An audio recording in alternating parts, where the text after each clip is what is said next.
മനസ്സിനെ ഞെക്കുന്ന ഒരു കാര്യം അവതരിപ്പിക്കാനാണ് ഞാൻ ഇവിടെ വന്നത്. ഞെട്ടരുത്. അപ്പൊ തുടങ്ങാം. തുടങ്ങിക്കോ.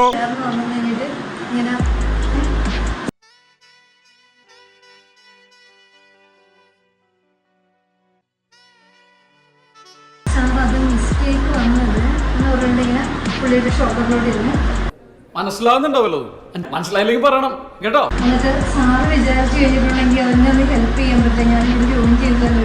ഏതായാലും അടച്ചോനാണ് ഒരു കാര്യം തീർച്ചയാ.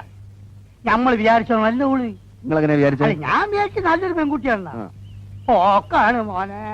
ഞാനത് പഠിച്ചു വരുന്നുണ്ട് എന്ന് പറഞ്ഞുകൊണ്ട് അതൊക്കെ ചെന്ന് പുള്ളിയുടെ മടിയിലൂടെ കയറിയിട്ടുണ്ട്. തഞ്ചത്തിന് നിന്ന് തന്നാ ബാക്കിയുള്ള കാര്യമൊക്കെ ഞാൻ നോക്കിക്കോളാം. അപ്പോൾ പുള്ളി മിസ്റ്റേക്ക് തിരുത്താൻ എന്റെ കയ്യിൽ എങ്ങനെ ആയിരിക്കണം. മിനിമം ഒരു 500 ഡൈവേഴ്സ് കഴിഞ്ഞ് പിറ്റേ ദിവസം പെറ്റണിട്ടാണ്. ഭയങ്കരമായ ആള്. അതെങ്ങനെയാ? കർത്താവ് അടിയുള്ളവരെ കൊണ്ട് അറിയാൻ പറയില്ലല്ലോ. എല്ലാവർക്കും സന്തോഷമായല്ലോ. എനിക്ക് സന്തോഷമായി. എല്ലാവർക്കും പിരിഞ്ഞു പോവാം. ഞാൻ പോകുന്നു. Bye bye.